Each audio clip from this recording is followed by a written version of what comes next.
la Ligue des familles. Pinaise! Un vendredi par mois, de 18h à 19h. Sur CFM Radio. 106.3. La Meute, 100% témoignage.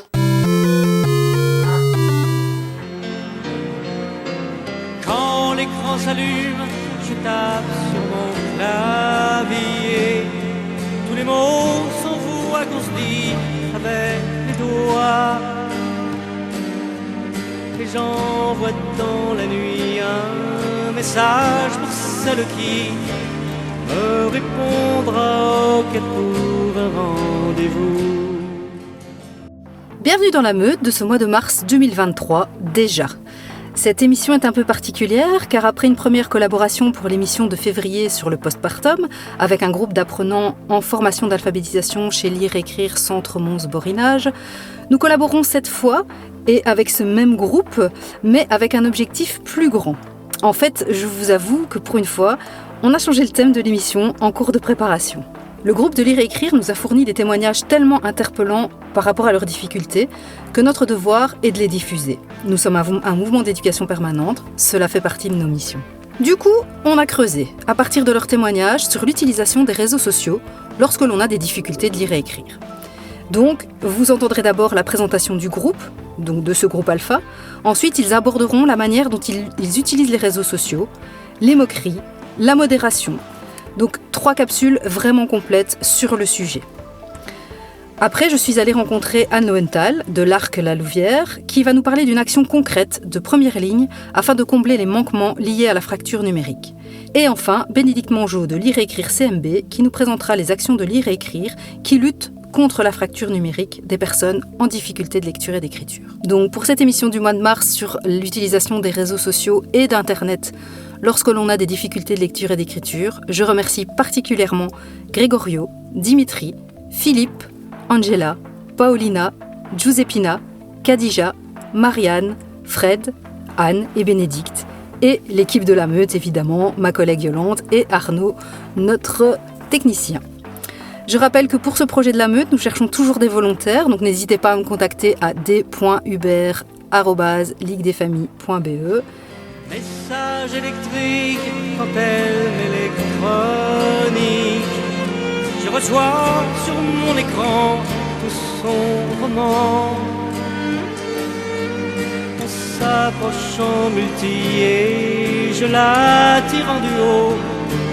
Après ok, elle me code ma vélo.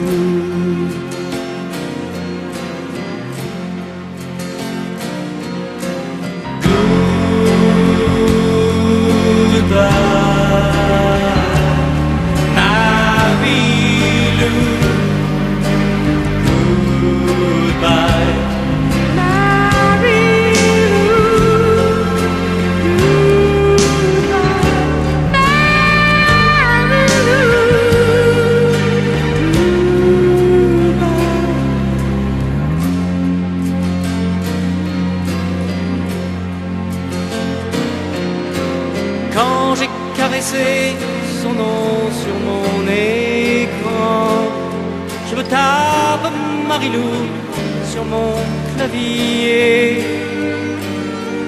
Quand elle se déshabille, je lui mets avec les doigts message reçu au code de Nabilou.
famille. Oh, punaise! Un vendredi par mois, de 18h à 19h. Sur CFM Radio. 106.3. La meute, 100% témoignage. Bien le bonsoir, alors ici pour cette nouvelle émission de La Meute, qui est une émission de la Ligue des Familles, nous ici nous sommes l'ASBL Lire et Écrire, et nous avons concocté un petit atelier radio pendant ces vacances, et nous en avons profité pour vous préparer une petite émission sur les réseaux sociaux vus par les personnes en difficulté de lecture et d'écriture. J'espère que vous allez passer un bon moment, et nous allons passer à la présentation des intervenants. Bonjour, est-ce que tu peux me dire un peu comment tu t'appelles ? Philippe. Dimitri, Paulina, Khadija, Angela, Giuseppina, Gregorio. Eh bien, bienvenue à toutes et à tous. Nous allons rentrer dans le vif du sujet avec la première question. Parmi vous, qui utilise les réseaux sociaux et lesquels ? J'utilise Instagram, Facebook, TikTok, je fais pas mal de vidéos, Messenger et tout ce qui s'ensuit comme réseaux sociaux. Alors moi j'utilise donc Facebook, TikTok, Messenger et voilà. Voilà, moi j'utilise Facebook, Instagram et TikTok et Messenger pour communiquer avec la famille. moi j'utilise Facebook, Messenger un peu, YouTube beaucoup parce que j'écoute de la musique et WhatsApp aussi. Moi j'ai Facebook, WhatsApp, Messenger pour communiquer mes amis et la famille, et YouTube pour écouter la musique aussi quand j'ai le temps. oui, j'utilise YouTube, WhatsApp. Le YouTube, j'utilisais parce que pour les films, le journal, écouter, lire et l'écrire français aussi. Et pas Facebook. Non, Facebook, non, mon fils il a dit non, parce que c'est beaucoup de problèmes. Ouais, et prendre les photos des gens, et c'est pas bon. Ok. Ouais. Le WhatsApp avec la famille, avec les amis, pour parler. Moi j'ai Internet, Facebook, RTL Play, Messenger, j'ai les vidéos sur Internet. Et ces fameux réseaux sociaux, vous les utilisez de quelle manière et à quelle fréquence ? Pour voir les dates d'anniversaire des personnes que j'ai dans mes contacts, les trucs d'animaux aussi, les trucs marrants, c'est tout. Tous les jours, pas tous les jours ? Pratiquement tous les jours. Alors moi c'est pour avoir des nouvelles de la famille, voir comment mes amis d'enfance, comment ils se portent. Tu utilises ça tous les jours, pas tous les jours ? 2 fois par jour. 2 fois par jour ? 2 fois par jour, parce que j'en ai besoin d'avoir des nouvelles. Toi Grégorio, tu utilises comment les réseaux sociaux ? Moi je l'utilise très bien parce que j'ai besoin de parler avec la famille en Italie. Je suis pas tout le temps. Quand ça tombe, je vais sur Facebook pour voir même les affaires de les autres, pour apprendre un petit peu plus, si jamais il y a quelque chose d'intéressant, pour découvrir un nouveau monde. Moi aussi, quand j'ai besoin, je téléphone de temps en temps de ma famille, et voilà, c'est pour les nouvelles, quoi. Et tu l'utilises tous les jours, pas tous les jours ? De temps en temps, pas souvent. Moi, j'utilise YouTube. Après manger, j'ai l'écrire quand j'ai besoin de regarder un film, comme With Finance. Ça, je regarde With Finance, l'autre demain encore l'autre chose. Tous les jours un film, quoi. Moi je regarde les commentaires des autres, mais seulement j'ai peur de répondre. S'ils me disent t'as rien à voir là-dedans, ou bien... Ok, donc toi tu l'utilises un petit peu tous les jours, mais tu fais quand même très attention parce que tu as peur de certaines réactions. Voilà, c'est ça, oui. J'ai à peu près tous les jours. Alors, je vais sur Facebook surtout pour voir ce qui poste ma famille, parfois des photos ou des vidéos. Et tu y es tous les jours ? Oui. La Ligue des familles. Pinaise! Un vendredi par mois, de 18h à 19h. Sur CFM Radio.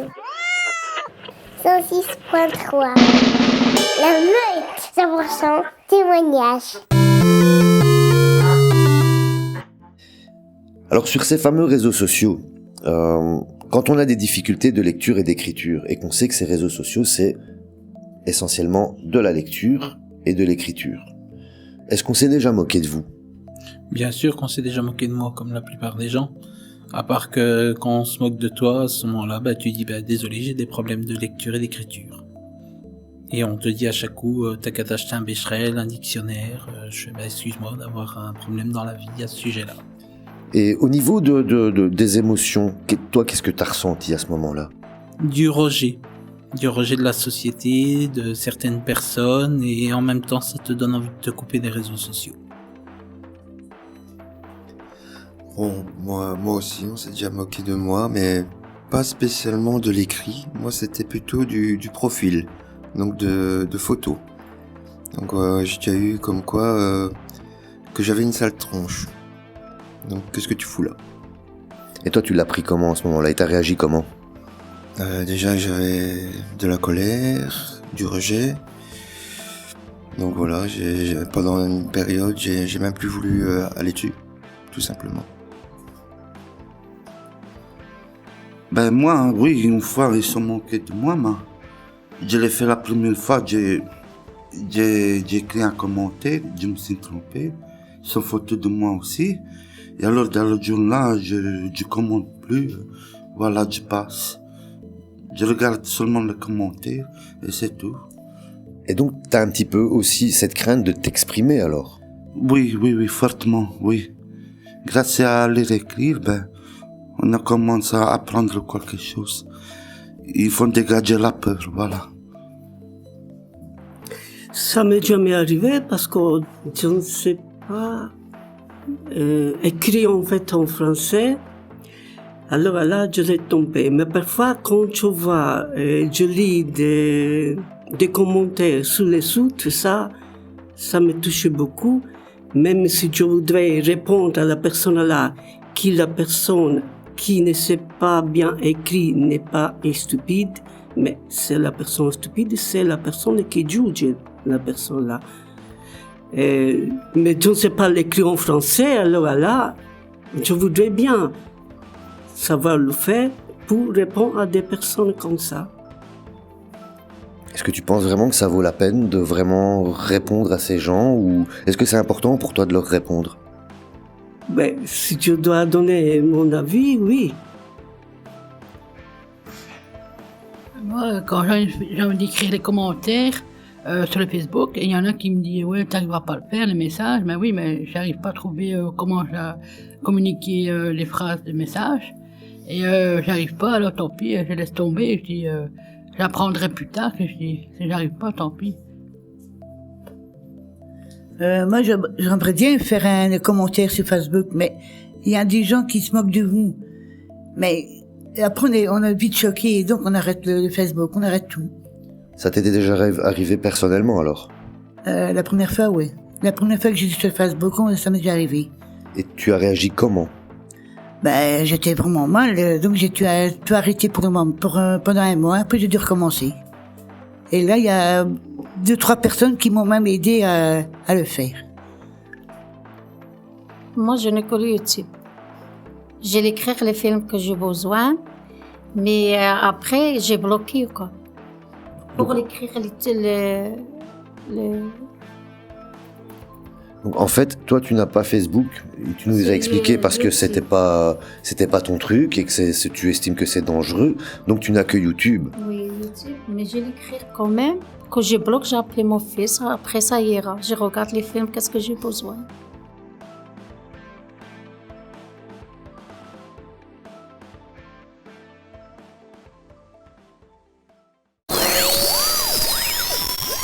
La Ligue des familles. Pinaise! Un vendredi par mois, de 18h à 19h. Sur CFM Radio. 106.3. La meute, 100% témoignage.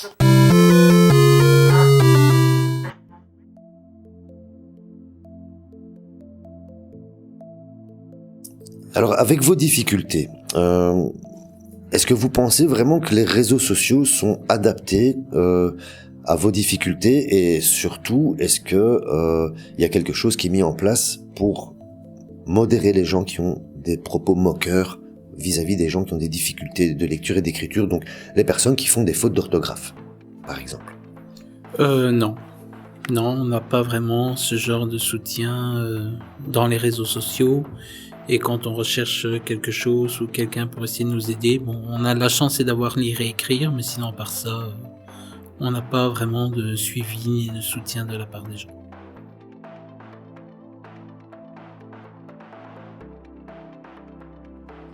En fait, dans un petit moment d'aparté ici hors antenne, toi, Philippe, qu'est-ce que tu viens de me dire par rapport aux réseaux sociaux? Bah justement, donc Facebook, étant donné qu'il a tendance à toujours changer on va dire apparence, donc nous, ça nous pose problème déjà, parce que bon, à un moment il faut faire comme ça, et puis à un moment il faut faire autrement, pour finir on sait plus quoi. C'est un peu comme les bancs contacts, quoi. C'est tout à fait comme les bancs contacts. Alors voilà, on en arrive à la dernière question avant le mot de la fin, que j'exprimerai moi juste après vous. Mais votre mot de la fin à vous, alors, qu'est-ce que vous aimeriez dire aux personnes qui jugent les gens en difficulté de lecture et d'écriture? Que pour nous c'est pas évident, que même si vous avez plus de facilité que nous c'est comme si on parlait une langue étrangère, bien sûr. Malheureusement, il n'y a pas de traducteur pour ça. Alors moi je dirais tout simplement, étant donné que bon, il y a des moqueries donc pour les personnes qui sont en difficulté, pourquoi pas les mettre eux en situation de justement, en leur mettant une phrase, par exemple d'une autre langue, et les faire essayer de leur faire comprendre ça. Je demande seulement de l'aide, voilà. Si c'est faux de nous, je demande que ça. Puisqu'ils sont supérieurs à nous. En fait, toi, ce que tu leur dirais, c'est « aide-moi » plutôt que de te moquer de moi, c'est ça? Voilà, c'est ça, ouais, tout à fait. Voilà. Ouais, moi, depuis que je viens lire écrire, on se moque de moi parce que je viens ici pour apprendre. Et comme j'ai un peu de difficulté pour certaines choses, on se moque de moi que je viens ici à lire écrire. Je dis, tant pis, je dis, écoute, c'est normal, c'est pour venir apprendre, quoi. Mais moi, j'aime pas qu'on se moque de moi parce que je ne sais pas bien écrire. J'ai beaucoup de fautes, mais sur Facebook, il y a beaucoup de personnes qui disent va te prendre à écrire, retire-toi de là et dégage de là, voilà. Et qu'est-ce que tu aimerais leur dire, en fait? Ben, qu'il faut les aider. Il faut pas les moquer des gens ainsi.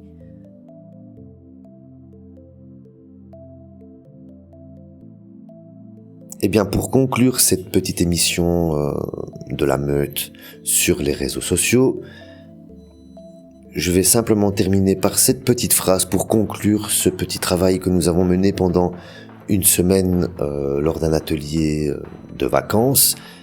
Je terminerai par ceci. Je préférerais toujours les gens qui s'expriment en faisant des fautes d'orthographe à ceux qui les jugent en faisant des fautes d'humanité. Bonne soirée à tout le monde. Et je tiens à remercier tous mes apprenants qui ont joué le jeu cette semaine. Ce n'était pas facile. Et je tiens à leur dire merci. Merci vous aussi. Merci à vous aussi.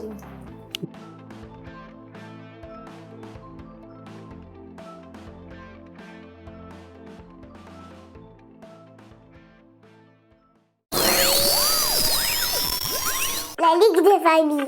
Punaise! Un vendredi par mois, de 18h à 19h. Sur CFM Radio. 106.3. La Meute. 100% témoignage.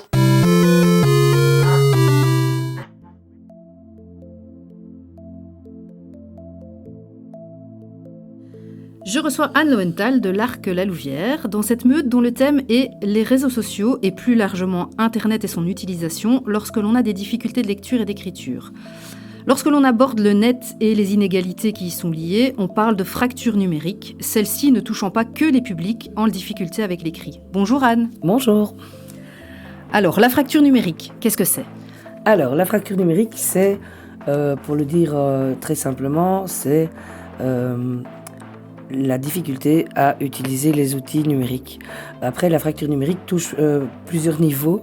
Il y a la fracture qui concerne les outils, donc on n'a pas le matériel pour aller sur Internet.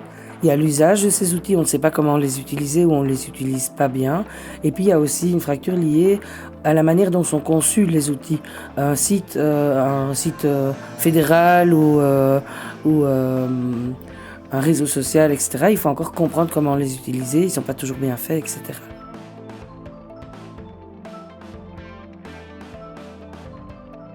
Et donc, pour pallier à ces difficultés, l'ARC a développé un projet, à l'instar des écrivains publics, mais avec le numérique. Est-ce que tu peux nous en parler ? Oui, c'est un projet qui s'appelle les informaticiens publics et il s'agit d'aller à la rencontre des gens dans leur quartier et de se mettre à leur disposition pour une aide individuelle, que ce soit pour retrouver un mot de passe, faire un virement bancaire, demander un certificat de bonne vie et mœurs, enfin toutes ces démarches qu'on ne peut plus faire autrement que par Internet et que beaucoup de gens ne savent pas faire tout seuls. Donc on est là pour les faire avec eux et de ça, on retire des diagnostics, on retire des constats et on propose des formations, des petits modules pour aider les gens à devenir autonomes par rapport à ces difficultés. Donc, on les aide à faire leur démarche, mais s'ils le souhaitent, on leur apprend à les faire eux-mêmes tout seuls.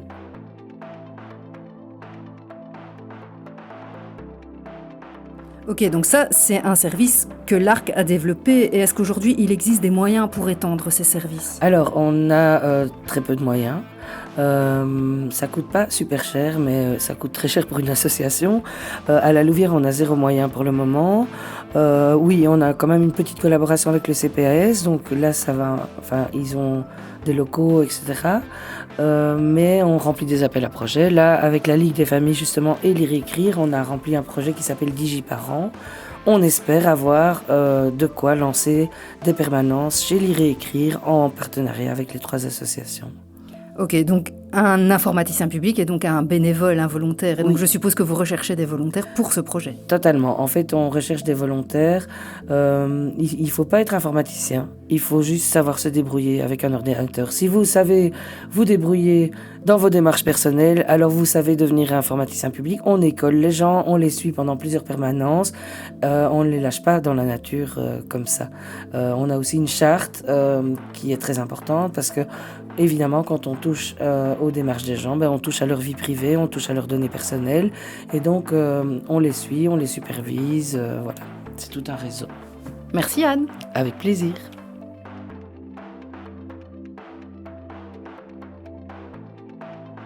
Vous êtes intéressé par ce projet d'informaticien public, vous souhaitez être volontaire ou avoir beaucoup plus d'informations, n'hésitez pas à me contacter à d.hubert@liguedesfamilles.be.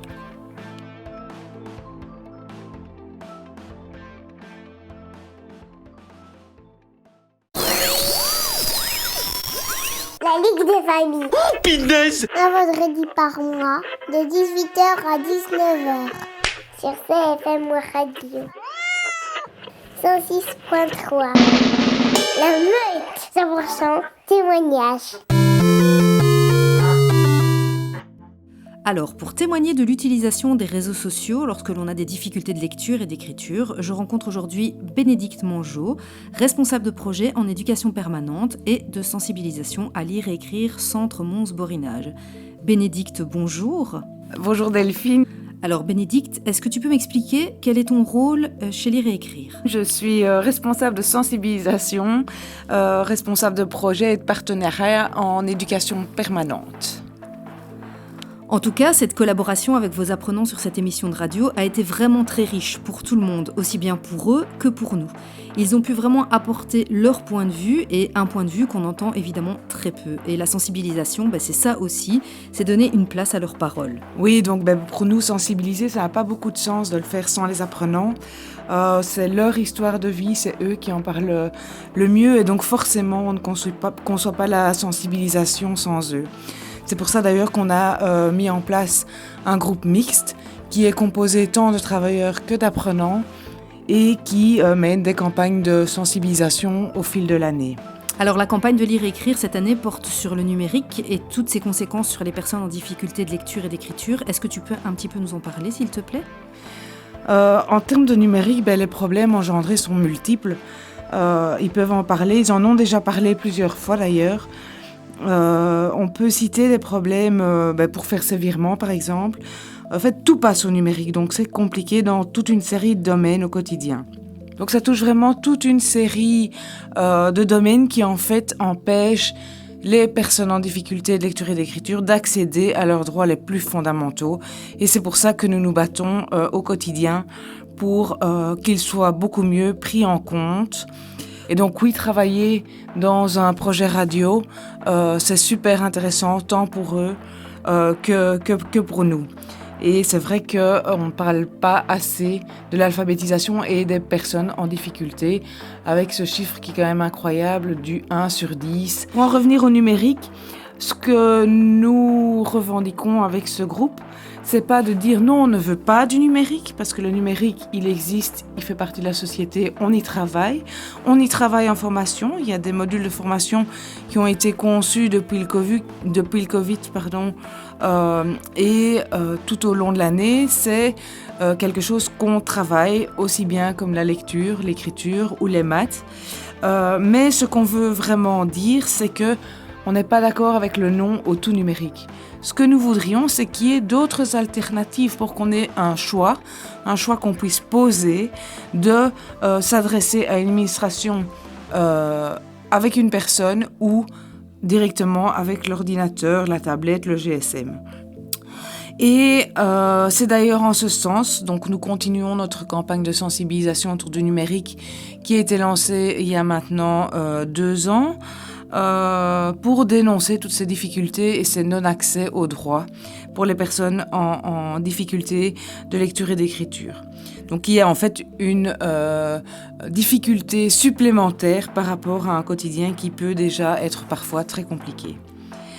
Alors ce 19 juin, on va continuer en ce sens en menant une sensibilisation sur la Louvière où l'idée, c'est de travailler via les marionnettes, de faire un petit spectacle dans la Louvière où justement on va dénoncer toutes ces difficultés liées au numérique via une machine infernale. Et on est vraiment en train de travailler là-dessus avec le témoignage d'apprenants qui sert de base à la création du scénario pour la marionnette. Donc, bienvenue à tous le 19 juin à la place Mansart l'après-midi pour découvrir les représentations que nous allons mener, bien sûr, avec les apprenants. Pas mal de surprises vous y attendront. Oui, ce spectacle de marionnettes, il va partir en tournée.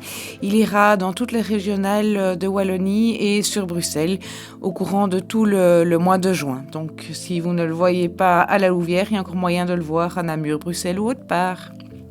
Merci Bénédicte.